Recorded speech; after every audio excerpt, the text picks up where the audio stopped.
గౌరీ రూమ్లో కూర్చొని ఉంటే జెండే ఒక బాక్స్ తీసుకొని వచ్చి, ఈ బాక్స్ నీకు గుర్తుందా అను అని జెండే గౌరీతో అంటాడు. వెంటనే మనకి ఫ్లాష్ బ్యాక్లో అను అత్తగారు ఈ నగలు పెట్టుకుంటే అచ్చం లక్ష్మీదేవిలా ఉంటుంది అని చెప్పిన మాటలు గౌరీ గుర్తు చేసుకుంటుంది. నేను మొదటిసారిగా అత్తారింట్లో అడుగుపెట్టిన రోజు వంశపార్యంగా వస్తున్న ఈ నగలు అని చెప్పి అత్తయ్య గారు నాకు ఇచ్చారు అని గౌరీ అంటుంది.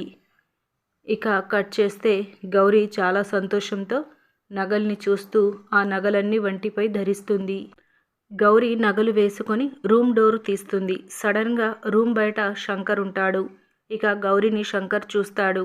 వెంటనే శంకర్ గౌరీ దగ్గరికి వచ్చి ఎంతో ప్రేమతో గౌరీని దగ్గరికి తీస్తూ అను అని పిలుస్తాడు. ఇక గౌరీ చాలా సంతోషపడుతుంది. శంకర్ వెనకే గౌరీ చెల్లెళ్ళు ఉంటారు. జెండే కూడా అక్కడే ఉండి ఆర్య అని పిలుస్తాడు.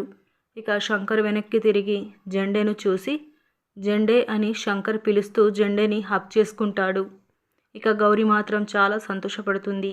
శంకర్కు గత జన్మ మొత్తం గుర్తుకు వచ్చినందుకు అందరూ చాలా ఆనందంగా ఉంటారు. ఇలా మనకి చూపిస్తారు. ఇదండి ఇవాల్టి అప్డేట్స్.